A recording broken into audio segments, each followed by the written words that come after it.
Olá pessoal, tudo bem com vocês? Vamos continuar aqui a nossa aula de processo civil para você logo em breve ser aprovado, né, na OAB e começar aí a trabalhar, né, a trabalhar duro.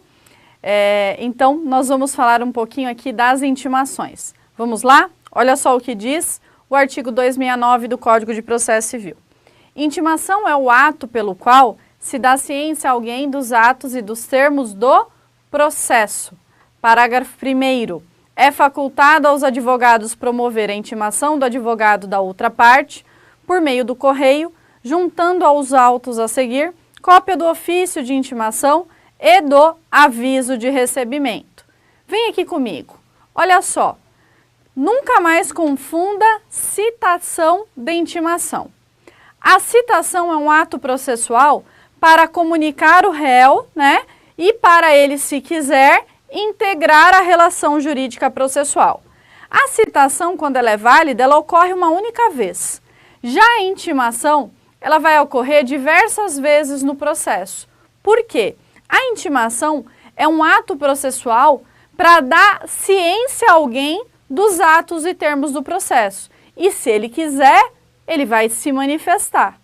Então veja, a intimação, a citação, quando ela é válida, ela ocorre uma vez só. Depois, todos os meios de comunicação para as partes interessadas no processo, ela é feita através das intimações. Uma grande novidade, você vai grifar, é o parágrafo 1º que nós acabamos de ver. Veja, hoje é possível que o advogado ele faça a intimação do advogado da parte contrária. Uma grande novidade. Neste caso, o advogado ele vai estar fazendo um trabalho que, na verdade, ele é do escrivão ou chefe de secretaria, ok?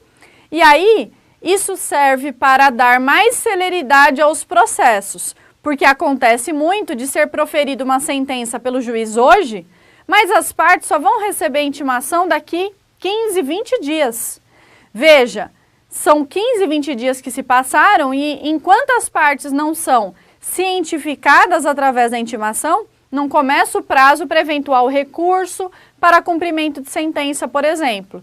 Então, se o advogado perceber que o cartório está demorando muito, ele mesmo pode fazer a intimação da outra parte e atenção, isso não é obrigação do advogado, isso é facultado ao advogado, ele vai mandar cópia do ofício de intimação por correio com aviso de recebimento, depois junto aviso de recebimento aos autos, ok?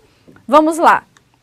O parágrafo 2º, ele fala aqui, o ofício de intimação deverá ser instruído com cópia do despacho, da decisão ou da sentença. Continuando aí, o artigo 269, parágrafo 3º, ele diz o seguinte: a intimação da União dos Estados, do Distrito Federal, dos municípios e de suas respectivas autarquias e fundações de direito público será realizada perante o órgão da advocacia pública, responsável por sua representação judicial. Então, aqui, aquela mesma regra que nós falamos da citação. A intimação dos entes da federação também é feita perante o órgão da advocacia responsável por sua representação judicial. Agora veja aí comigo. Artigo 270. As intimações realizam-se sempre que possível por meio eletrônico na forma da lei. Parágrafo único.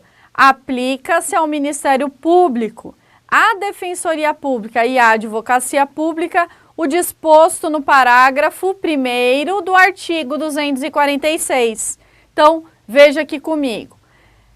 O disposto no 246, parágrafo 1º, que nós vimos na outra aula, também se aplica ao MP, Defensoria Pública e Advocacia Pública. Então, veja, esses entes também podem ser intimados por meio eletrônico. Quais são as regras das intimações? Diferente lá da citação, que a citação, preferencialmente, ela é feita pelo correio, as intimações, preferencialmente, serão feitas por meio eletrônico na forma da lei. Então, essa é a regra. Primeiro, intimação por meio eletrônico. Professor, e se não for possível por meio eletrônico? Aí nós vamos ver qual que é a consequência disso. Vamos lá. Artigo 271. O juiz determinará de ofício as intimações em processos pendentes, salvo disposição em contrário. Artigo 272. Quando não realizadas por meio eletrônico, consideram-se feitas as intimações pela publicação dos atos no órgão oficial. Os advogados poderão requerer que, na intimação a eles dirigida, figure apenas o nome da sociedade a que pertençam, desde que devidamente registrada na Ordem dos Advogados do Brasil. Parágrafo 2º. Sob pena de nulidade, é indispensável que da publicação constem os nomes das partes e de seus advogados com o respectivo número de inscrição na Ordem dos Advogados do Brasil ou, se assim requerido, da Sociedade de Advogados. Então, veja aqui comigo. As intimações, preferencialmente, serão feitas por meio eletrônico. Se não for possível por meio eletrônico, a publicação dos atos será feita por órgão oficial. E hoje, nas comarcas, na maioria das comarcas, salvo aquelas comarcas muito pequenas, todas as intimações pelo órgão oficial são feitas pelo Diário da Justiça eletrônico. Tem o físico e tem o eletrônico. Em São Paulo, hoje, tudo é feito pelo órgão da Justiça eletrônico. Aí, veja, os advogados hoje podem requerer que as intimações sejam feitas em nome da sociedade de advogados, se devidamente registradas na OAB. E detalhe, sob pena de nulidade, é indispensável que todas as publicações constem o nome completo das partes de seus advogados e o número de registro na OAB, ok? Se, por exemplo, o escrevente fizer uma intimação com um número incorreto, essa intimação será considerada nula e o processo deverá voltar daquele ponto em que houve uma intimação feita de forma incorreta. Vamos lá? Continuando aqui,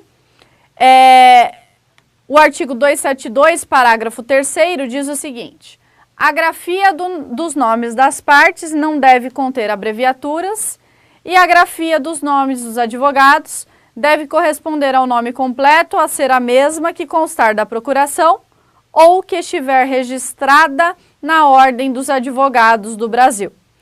O artigo 272, parágrafo 5º, ele fala que, constando dos autos pedido expresso para que as comunicações dos atos processuais sejam feitas em nome dos advogados indicados, o seu desatendimento implicará nulidade. Agora veja aqui comigo. Aqui uma atenção. Considere para você, quando você estiver trabalhando, todo final de petição, defesa, você coloque uma observação. Requeiro, por fim, que todas as intimações sejam feitas em nome do advogado tal, número tal. Porque pode ser que no seu escritório, tenha lá na procuração vários advogados que trabalham juntos. Para acompanhar melhor essas publicações, requeira ao final de suas petições que as intimações sob pena de nulidade sejam feitas em nome de um único advogado. Porque, se assim não for feito, é possível para o advogado melhor controle, que intimações saiam em nome de um só, e, se assim não for feito, poderá ocorrer uma nulidade no processo, aí os advogados não correm o risco de perder prazos, ok? Continuando aí, nós vamos analisar o artigo 272, parágrafo 6º, que diz assim: a retirada dos autos de cartório ou da secretaria em carga pelo advogado, por pessoa credenciada a pedido do advogado ou da sociedade de advogados, pela advocacia pública, pela defensoria pública ou pelo Ministério Público, implicará a intimação de qualquer decisão contida no processo retirado, ainda que pendente de publicação. Veja, você, quando você estiver trabalhando como advogado, imagina que o processo é físico. Você vai no balcão consultar.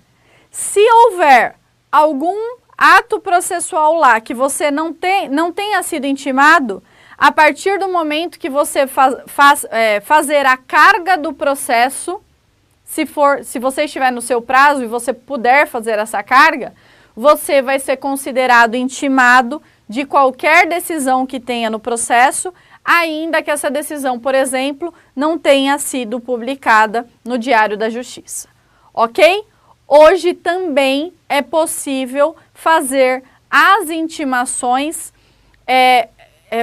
determinar que uma pessoa seja credenciada para fazer carga do processo.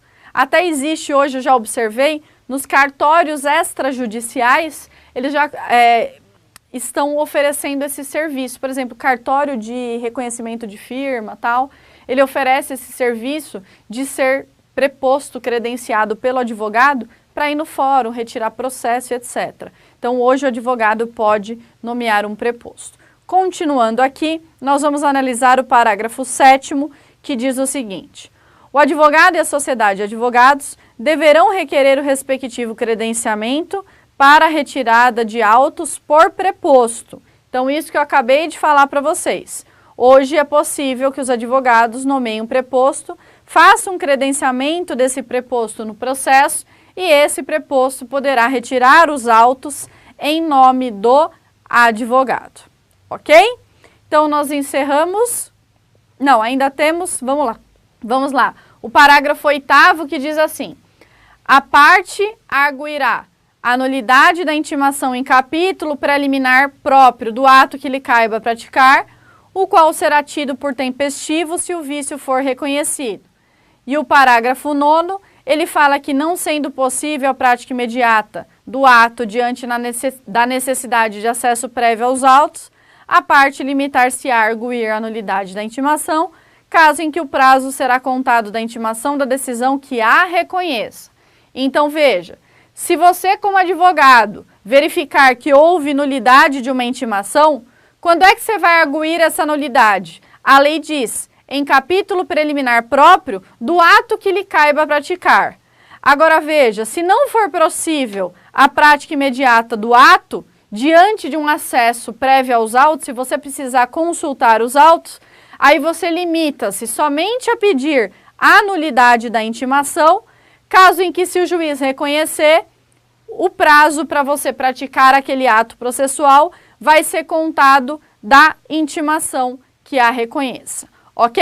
Então, nós encerramos aqui esse tema de atos processuais, falamos das intimações e aí nós vamos falar agora, nós vamos começar a falar de um tema que os alunos pensam que é a pedrinha no sapato, mas eu garanto para você que não é, ok? Então, nós vamos começar a falar das famosas tutelas provisórias, que é um tema muito importante para a sua prova, já foi objeto aí na OAB e pode ser que seja de novo na sua prova, que é um tema muito novo, que ainda está sendo aí debatido pelos doutrinadores, um pouco criticado, mas da forma que nós vamos estudar aqui, você não vai ter mais dúvidas sobre esse tema, ok? Então vamos lá, vamos começar o estudo das tutelas provisórias. Vamos lá? Então veja aí comigo, como é que nós vamos classificar as tutelas provisórias? O Código de Processo Civil, ele divide assim o tema. Primeiro, nós temos as disposições gerais das tutelas provisórias, lá nos artigos 294 até 299 do Código de Processo Civil.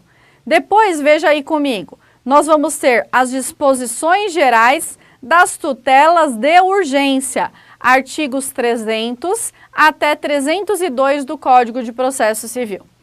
Depois, veja, nós vamos estudar o procedimento da tutela antecipada requerido em caráter antecedente, que nós vamos tratar lá dos artigos 303 até 304. Depois, nós vamos ver o procedimento da tutela cautelar requerida em caráter antecedente, artigos 305 até 310, e no artigo 311, nós vamos tratar somente da tutela de evidência. Então, como é que nós classificamos as tutelas provisórias no Código de Processo Civil?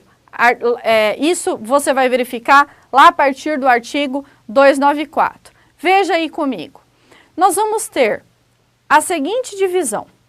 nós temos as tutelas provisórias, que nós chamamos de urgência, e eu tenho as tutelas provisórias, que nós chamamos de evidência, tratada no artigo 311.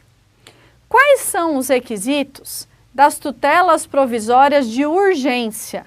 Vejam, para que o juiz conceda uma tutela provisória de urgência, eu tenho que ter probabilidade do direito mais perigo de dano ou risco ao resultado útil do processo. Uma coisa muito importante, conforme você está verificando aí comigo, as tutelas de urgência, elas são divididas em tutelas de urgência de natureza cautelar e eu vou ter a tutela de urgência de natureza antecipada. Para ambos, é necessário esses requisitos que eu acabei de falar. Probabilidade do direito ou mais o perigo de dano ou risco ao resultado útil do processo. Justamente o perigo de dano eu vou ter na tutela de urgência antecipada. E risco ao resultado útil do processo, nós falamos para as tutelas provisórias de urgência de natureza cautelar. O Código de Processo Civil, ele dá exemplos. Ele fala que pode ser tutela provisória de urgência de natureza cautelar as medidas de arresto, sequestro, arrolamento, registro de protesto com alienação de bens. Mas esses são exemplos. Podem existir outras tutelas provisórias de urgência de natureza cautelar. Na antecipada, eu quero que você grife aí comigo. Essa não será concedida se houver risco de irreversibilidade. Eu já explico isso para vocês. Aqui no quadrinho da tutela de urgência, acompanhem comigo o que está escrito aí. Caução.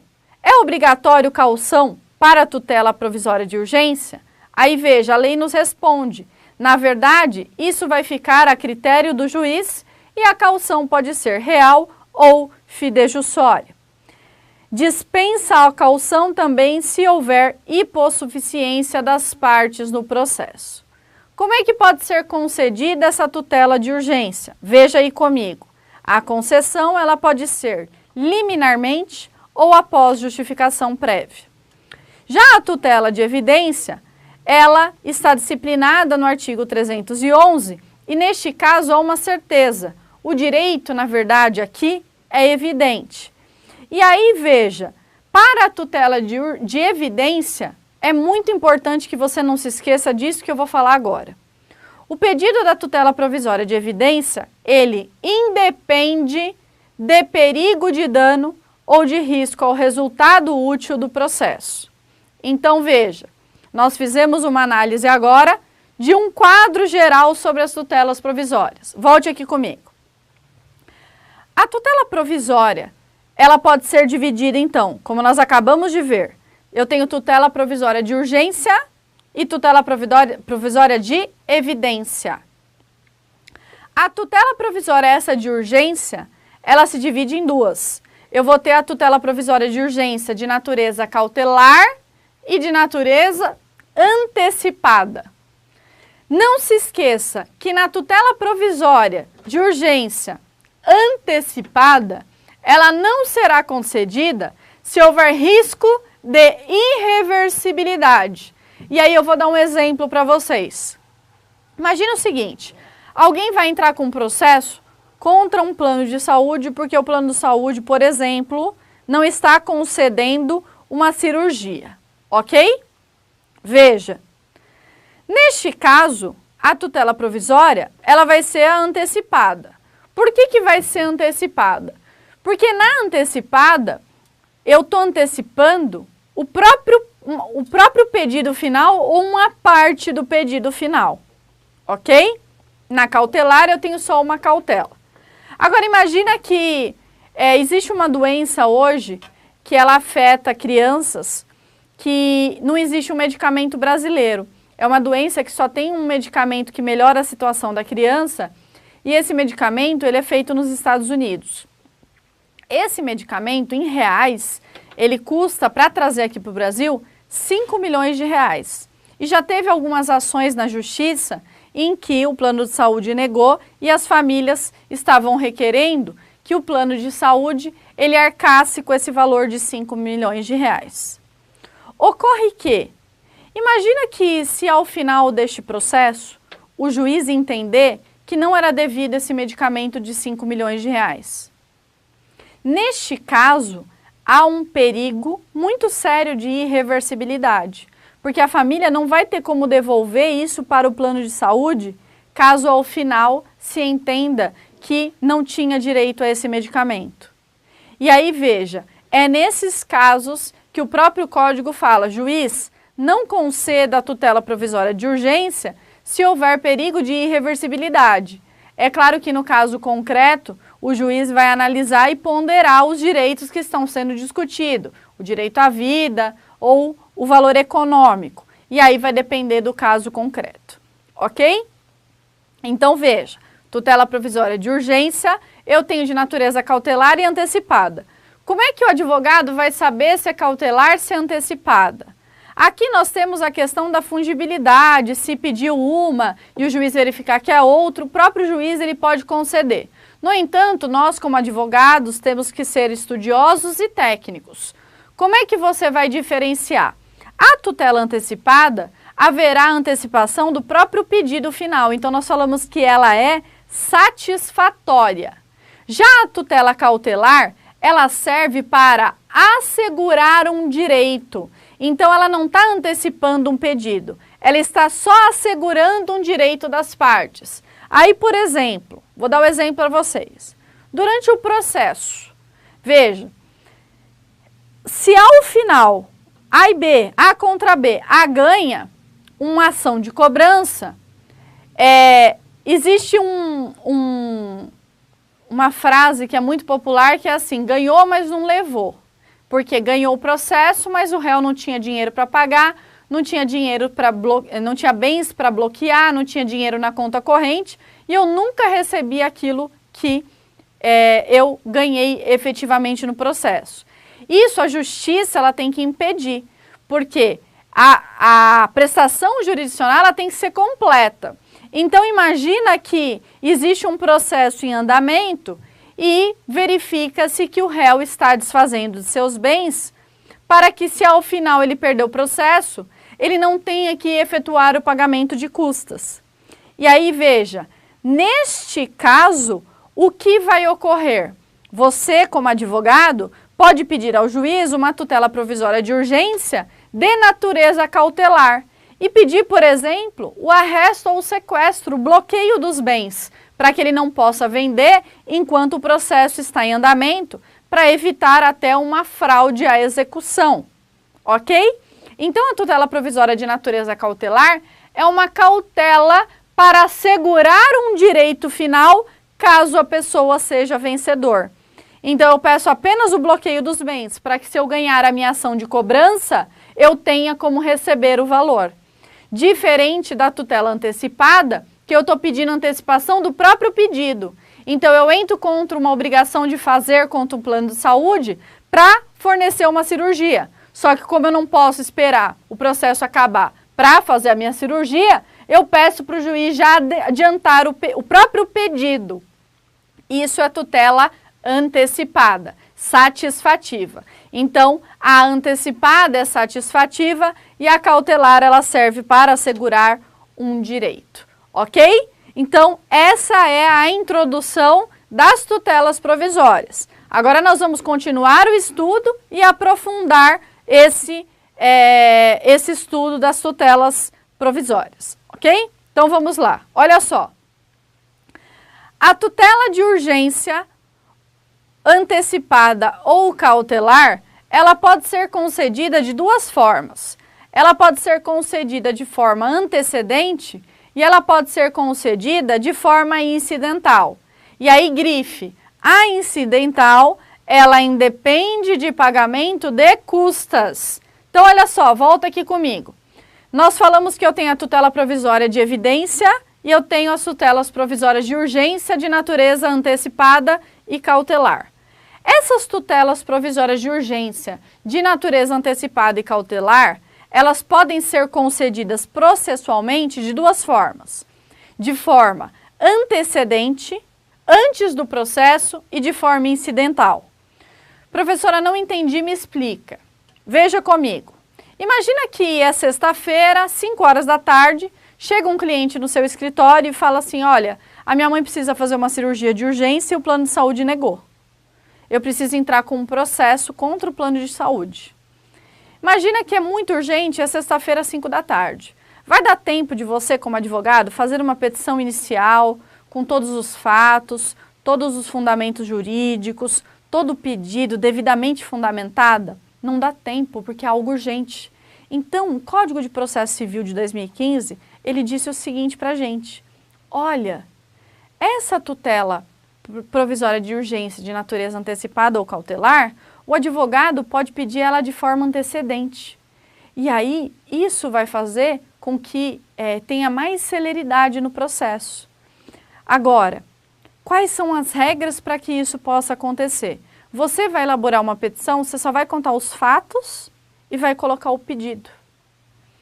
Então, rapidamente, em 1, 2 folhas, você consegue no mesmo dia, como advogado, elaborar essa inicial, distribuir, e aí você vai conseguir a urgência que aquele caso tem.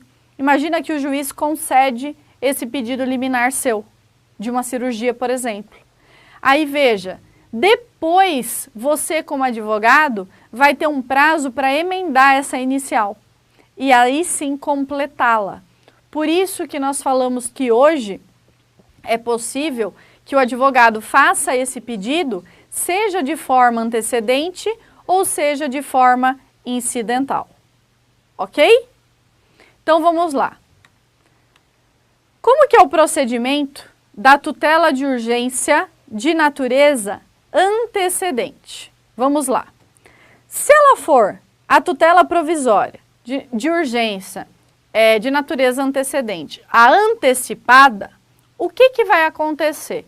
Você fez aquele pedido, aquela petição simples, e o juiz ele poderá deferir ou indeferir esse pedido.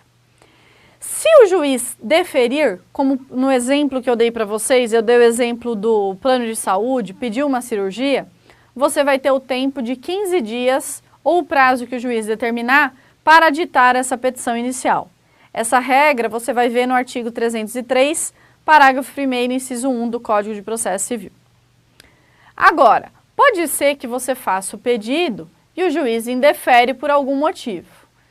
Aí, se o juiz indeferir, por exemplo, uma cirurgia, você vai ter o prazo de 5 dias para ditar essa petição inicial e essa regra está lá no artigo 303, parágrafo 6º do Código de Processo Civil. Já se for a tutela provisória de urgência de natureza cautelar, nós vamos ter uma diferença. Neste caso, a lei diz que haverá uma citação para que haja contestação no prazo de 5 dias. Se a parte não contestar, o juiz vai decidir esse pedido em 15 dias e, como ela visa assegurar um direito, o pedido principal deverá ser formulado no prazo de 30 dias. Então, veja aqui comigo, volte aqui um pouquinho comigo. Olha só, eu estou dizendo para você que a tutela provisória de urgência de natureza cautelar e antecipada, ela pode ser feita em caráter antecedente, antes de começar o processo. Aí veja, se for antecipada, o juiz poderá deferir ou indeferir. Se o juiz deferir seu pedido, você pode aditar inicial em 15 dias. Se o juiz indeferir, você vai ter um prazo menor. Você vai ter que aditar essa inicial no prazo de 5 dias, sob pena de extinção do processo. Já se for aquela cautelar para assegurar o direito, você também pode fazer ela de forma antecipada.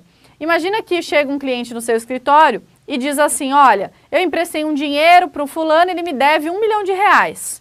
Só que assim, ele atrasou uma parcela e eu estou sabendo que ele está se desfazendo de seus bens. E eu estou com medo dele não me pagar as demais parcelas que ele está pagando mensalmente e eu estou achando que aí há uma possibilidade de eu tomar um calote, né, o chamado calote. O que você pode fazer? Se for urgente, você pode fazer o pedido da tutela em caráter antecedente. Então você vai pedir para o juiz assegurar um direito, por exemplo, fazer o arresto dos bens. Só que, como nós falamos, a cautelar eu não estou antecipando o próprio pedido. Então eu vou ter um pedido principal. Qual que vai ser o pedido principal? Uma ação de cobrança do valor da dívida. Então veja, neste caso, o que eu disse para vocês? Aqui o réu vai ser citado para contestar em 5 dias, então um prazo diferente da contestação comum. Se ele não contestar, o juiz decide em 15 dias. E aqui, se o juiz deferir, o pedido principal, que será a ação de cobrança, porque a tutela é só para bloquear o bem, para que na ação de cobrança ao final o seu cliente possa receber, e aí você não pode se esquecer que tem que formular o pedido principal no prazo de 30 dias, sob pena de cessar essa tutela que você conseguiu de natureza cautelar, como por exemplo, se você pediu o arresto, bloqueio dos bens, o juiz defere, você vai ter que fazer o pedido principal, que é a ação de cobrança, porque o arresto, que é a tutela, ele só serve para assegurar o seu direito final, ok? Então, nós estamos encerrando aqui a nossa aula de hoje, que nós estamos tratando das tutelas provisórias, e a gente continua esse tema na próxima aula. Um grande beijo, bons estudos e até a próxima. Tchau, tchau!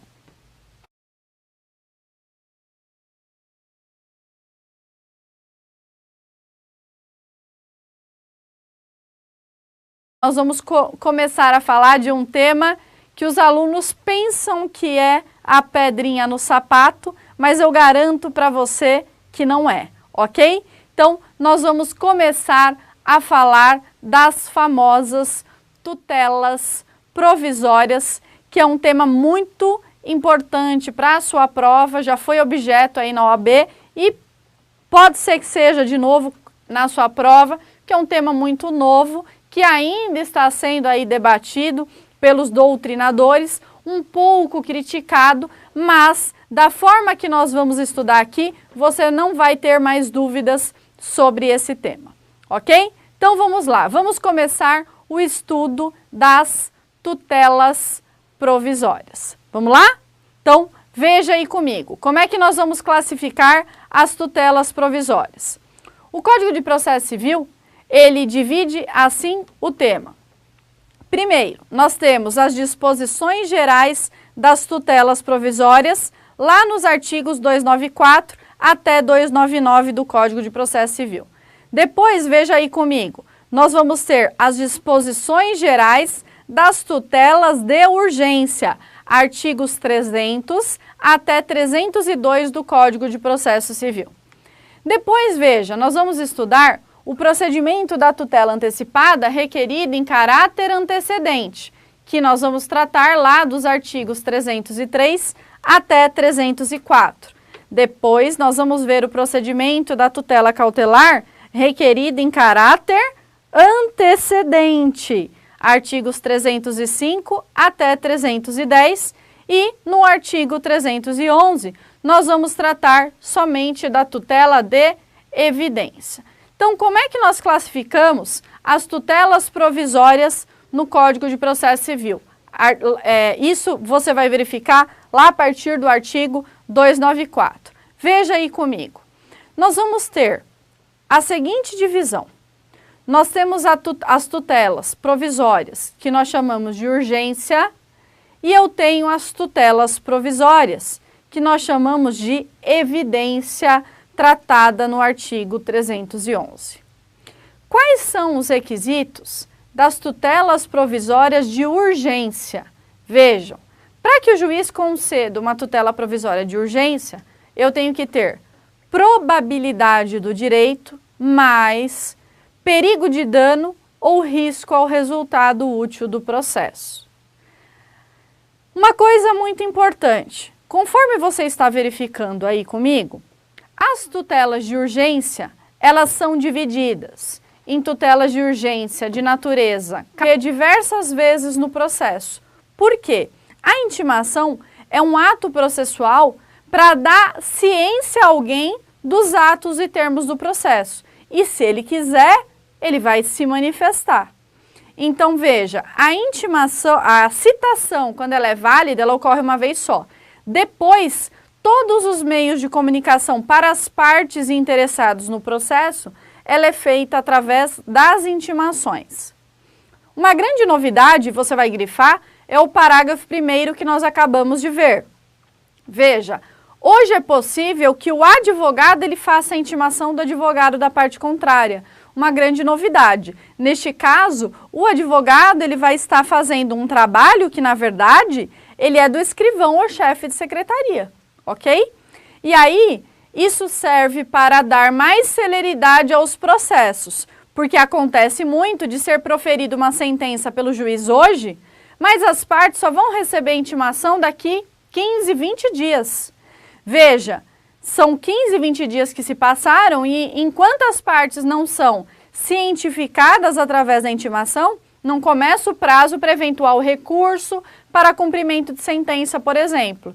Então, se o advogado perceber que o cartório está demorando muito, ele mesmo pode fazer a intimação da outra parte e atenção, isso não é obrigação do advogado, isso é facultado ao advogado, ele vai mandar cópia do ofício de intimação por correio com aviso de recebimento, depois junto aviso de recebimento aos autos, ok? Vamos lá. O parágrafo 2º, ele fala aqui, o ofício de intimação deverá ser instruído com cópia do despacho, da decisão ou da sentença. Continuando aí, o artigo 269, parágrafo 3º, ele diz o seguinte: a intimação da União dos Estados, do Distrito Federal, dos municípios e de suas respectivas autarquias e fundações de direito público será realizada perante o órgão da advocacia pública, responsável por sua representação judicial. Então, aqui, aquela mesma regra que nós falamos da citação. A intimação dos entes da federação também é feita perante o órgão da advocacia responsável por sua representação judicial. Agora veja aí comigo. Artigo 270. As intimações realizam-se sempre que possível por meio eletrônico na forma da lei. Parágrafo único.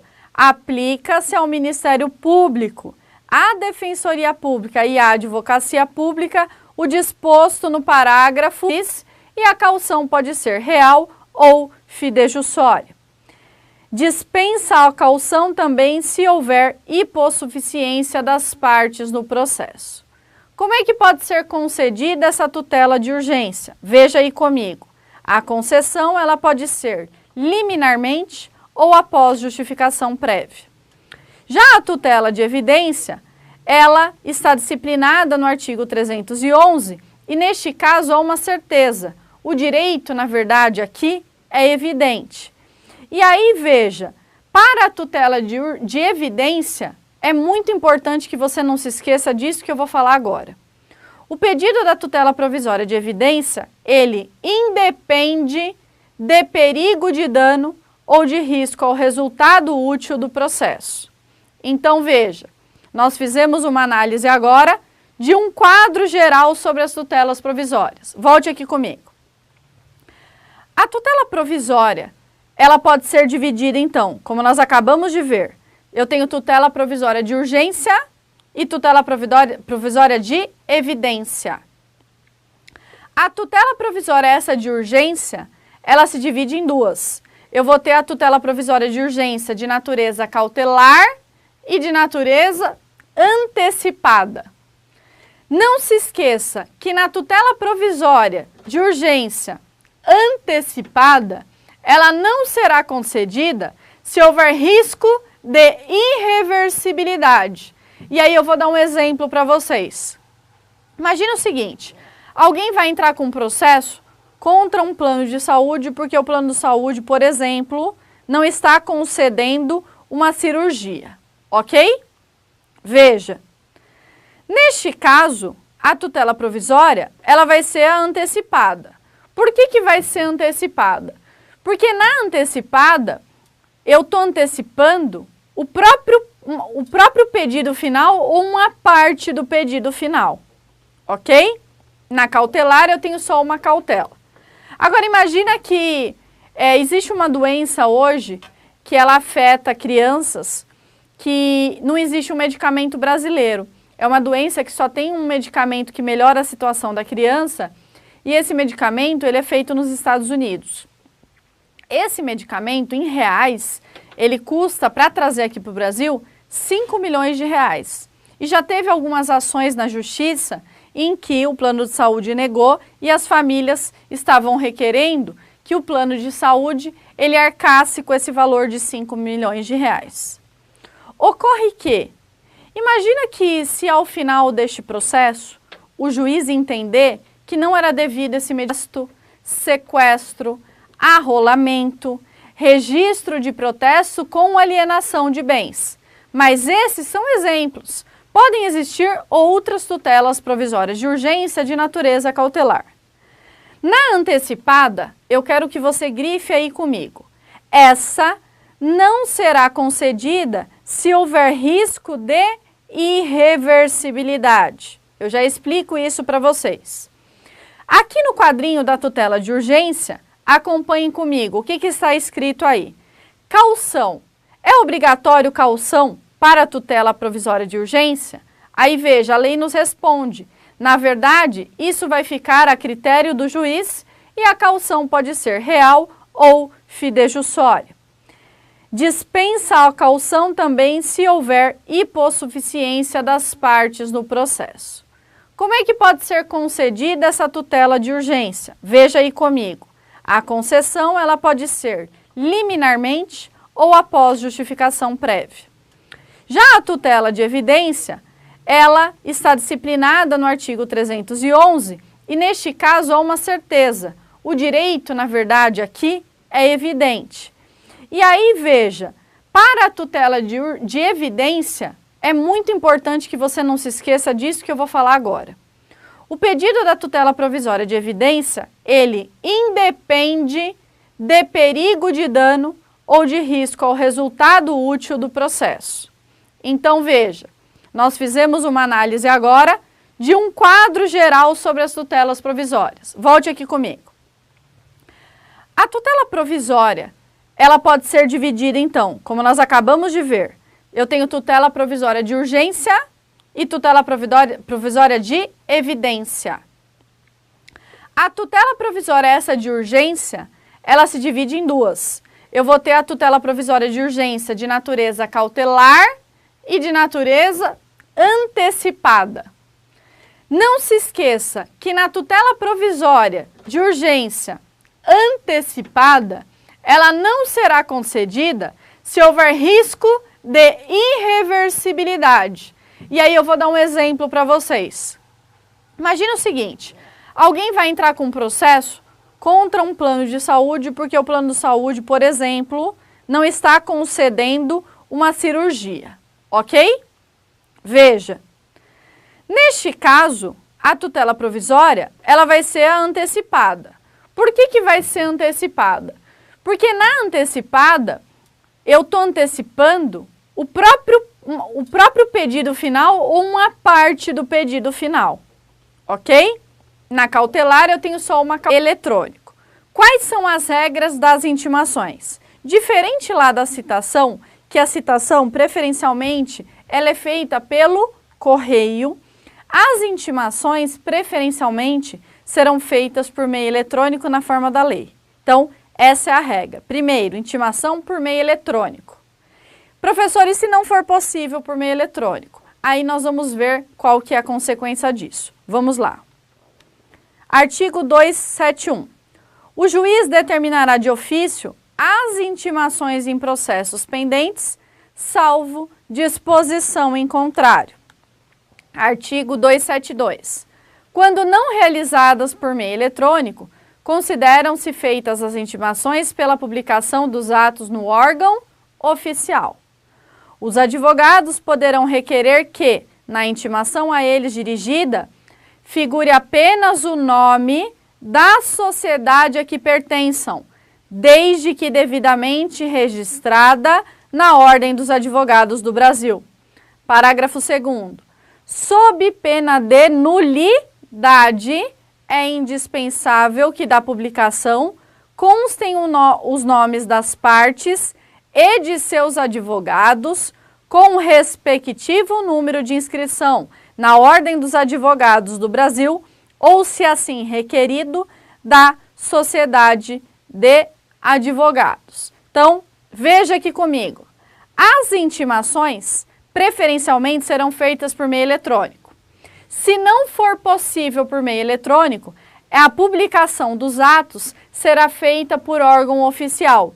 E hoje, nas comarcas, na maioria das comarcas, salvo aquelas comarcas muito pequenas, todas as intimações pelo órgão oficial são feitas pelo Diário da Justiça eletrônico. Tem o físico e tem o eletrônico. Em São Paulo, hoje, tudo é feito pelo órgão da Justiça eletrônico.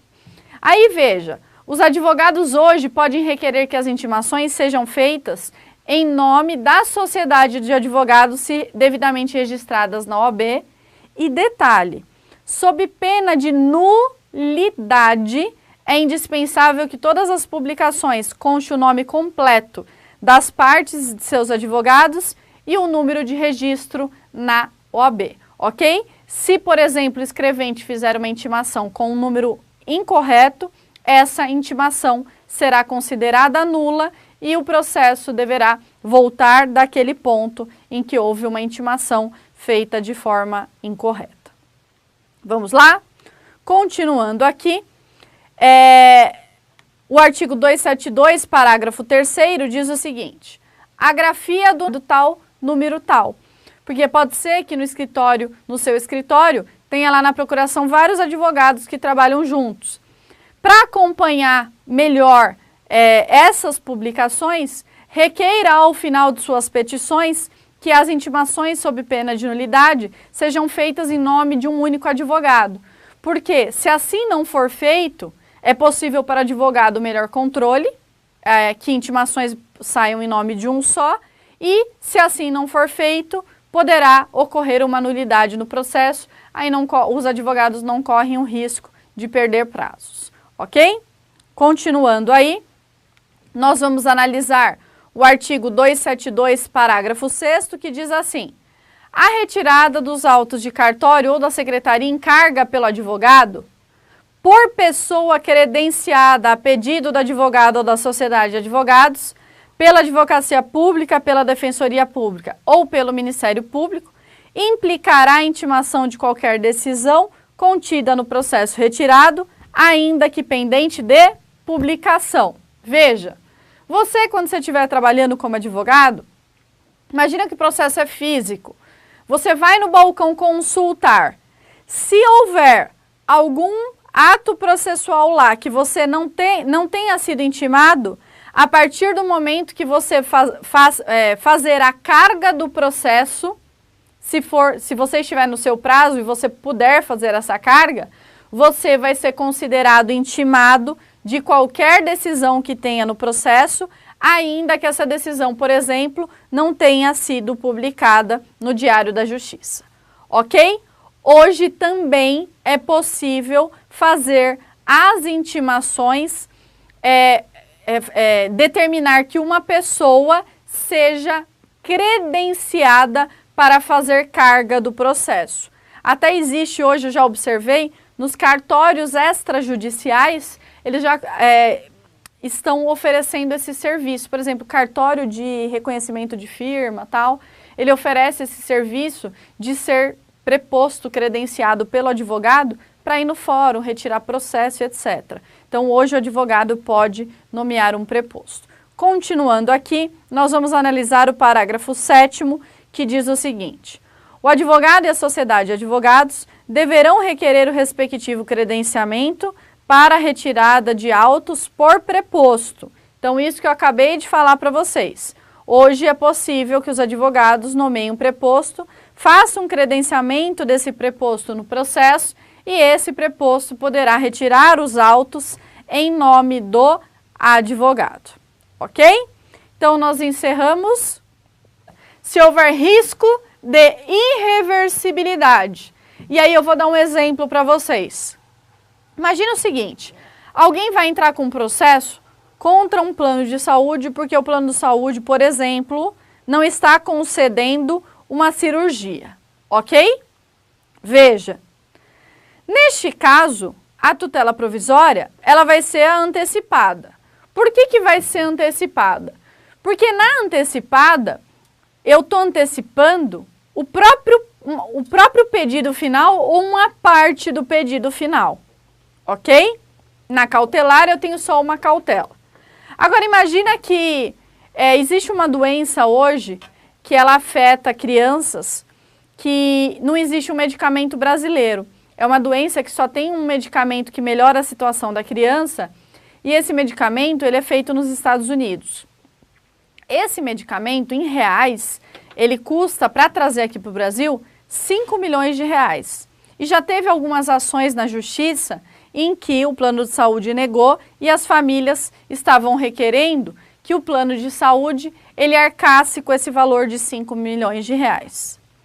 Ocorre que, imagina que se ao final deste processo o juiz entender que não era devido esse medicamento de 5 milhões de reais. Neste caso, há um perigo muito sério de irreversibilidade, porque a família não vai ter como devolver isso para o plano de saúde caso ao final se entenda que não tinha direito a esse medicamento.